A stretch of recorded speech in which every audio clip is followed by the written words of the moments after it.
How did the pharaohs build the pyramids? Hey friends, welcome back to Midnight Mind, the place where we answer all those intriguing, mind-boggling questions that keep you up at night. And tonight's question? Oh, it's a classic. How did the pharaohs build the pyramids? I mean, these massive stone structures have been standing for over 4,000 years, and to this day, they continue to fascinate historians, architects, and curious minds like ours. So grab a blanket, get comfy, and let's travel back in time to ancient Egypt, where one of the greatest mysteries in human history began. Alright, first things first, why are the pyramids such a big deal? Well, we're talking about structures made from over 2 million massive limestone and granite blocks, some weighing up to 80 tons each. And here's the kicker. They were built without modern machinery. No cranes, no trucks, no advanced tools, just human ingenuity, a lot of manpower, and a deep belief in the afterlife. The most famous of these pyramids is, of course, the Great Pyramid of Giza, built around 2500 BC for Pharaoh Khufu. For centuries, people have asked, how did they do it? Let's break down the main theories.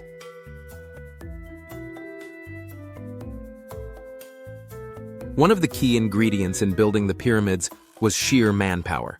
Recent research suggests that around 20,000 to 30,000 workers were involved in the construction at any given time. But don't picture slaves in chains. It's more likely that they were skilled laborers, including stonecutters, engineers, and farmers who worked during the Nile's flood season when farming wasn't possible. These workers lived in nearby villages, and archaeologists have found evidence of well-organized living quarters, food supplies, and even medical care. It wasn't a ragtag group, it was a highly coordinated effort, quarrying and transporting the stones. Next up, how did they get those gigantic stones in the first place? The limestone used for the outer casing was quarried locally, but the granite for the inner chambers came from Aswan, over 800 kilometers away. Imagine hauling 80-ton blocks across the desert without trucks. So how did they do it? One popular theory involves sledges. Workers likely dragged the stones on wooden sledges over a lubricated surface. Yes, they may have poured water onto the sand to reduce friction and make it easier to move the heavy blocks. There's even evidence of a ramp system. Some archaeologists believe the Egyptians used a straight ramp, while others suggest a zigzagging or spiral ramp wrapped around the pyramid as it rose. Each of these methods would have allowed the workers to move the stones up as the pyramid grew taller. Precision construction. Okay, moving stones is one thing, but how did they manage to build such a precise structure? The Great Pyramid, for example, is aligned almost perfectly with the cardinal points north, south, east, and west, with an error margin of just a fraction of a degree. To achieve this, they likely used the stars and the sun for orientation. Tools like plumb bobs, measuring rods, and levels helped them maintain accuracy as they built layer by layer. What's even more impressive is how tightly the stones fit together. The gaps between the stones are so small that even a piece of paper can't fit through.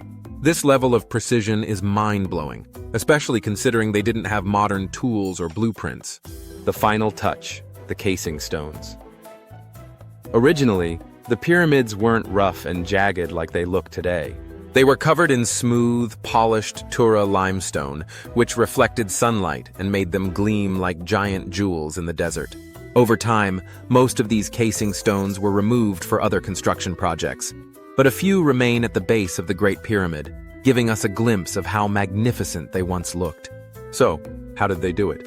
In short, it was a combination of smart engineering, hard work, and incredible coordination.